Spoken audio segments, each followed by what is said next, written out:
माझं नाव आहे बळीराम शंकर कांडव। हाय, मी विद्या कांडव। आम्ही ओम स्वरूप गुलमोहर कॉलनी इथे राहतो। आमचं स्वतःचं घर आहे।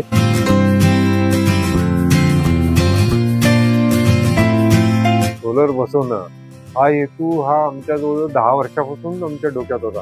जसं ते सुरू झालं, माहिती यायला लागली त्याच्याविषयी, हे फक्त कंपन्याच करतात, असं घरात का होत नाही, तर घरात सुद्धा होईल असं कळलं होतं।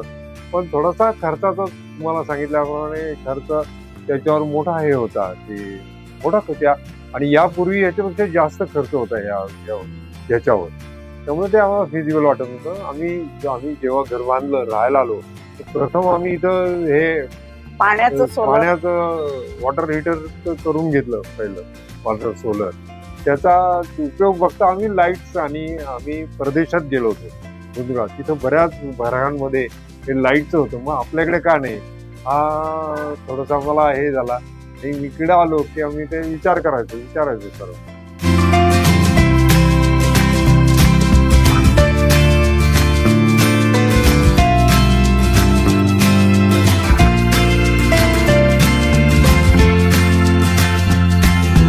सोलर सिस्टीमची आम्हाला बऱ्याच वर्षापासून माहिती होती, त्याप्रमाणे आम्ही चौकशी करत होतो या गोष्टी की कुठे काय होईल, याचा काय फायदा, किती खर्च येईल, याविषयीचा अंदाज घेत होतो। पण त्या अंदाजावरनं असं लक्षात आलं की तेवढा खर्च करून आपल्याला जे काही त्याच्यात गुंतवणूक आपण करू, त्यापेक्षा इथं त्या व्याजात ते आपण कुठेतरी गुंतवून पैसे जर व्याज मिळालं, तर त्या व्याजात आपलं लाईट बिल भागत होतं, म्हणजे चालत होतं। त्यामुळे एवढा खर्च करायची गरज नाही असं त्यावेळेस डोक्यात येतं। पण नंतर काही दिवसांनी सबसिडी सुरू झाली या गोष्टीला।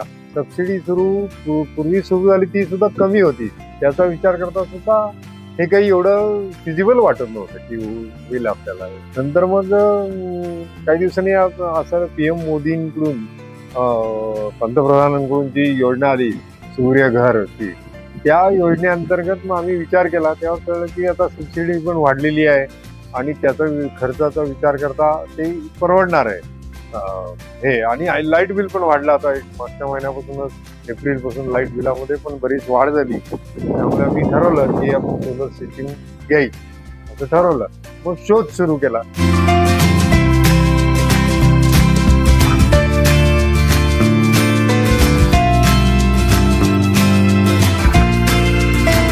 मला नेक्स्टच्या मार्फत ते आणि वनिता त्यांनीच माहिती दिली, आणि त्यांनी व्यवस्थित सगळं सांगितलं, कशा पद्धतीने होणार ते सांगितलं, आणि त्या पद्धतीने त्यांनी पूर्ण केलं। होईपर्यंत मनाला वाटत होतं तसं की आता हे अर्थिंग वगैरे म्हणे भिंतीला चिटकवायला नको, किंवा त्याचं मग काही आपल्याला वीज वगैरे चमकली की त्रास होईल किंवा काय।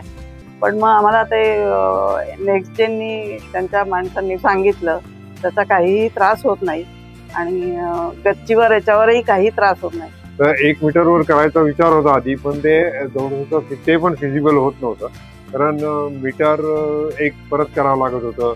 परत करताना त्याच्यात डिफॉल्ट परत मिळणं वगैरे जरा अडचणीचं होत होतं। मग आम्ही ठरवलं की आपण का नाही की ते 3 किलोवॅटचं करण्याचं आपण 4 किलोवॅटचे 2 हे करूया।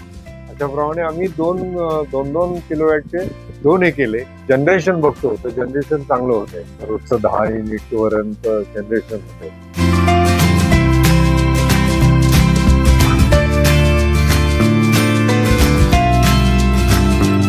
सोलर सिस्टीम बसवल्यामुळे इतके दिवस जे कोळशावर किंवा याच्यावर वीज निर्माण होत होती, आपल्याला तर त्याचा परिणाम होईलच, पण आपल्या पुढच्या पिढीला पण मोकळा श्वास घेता येईल।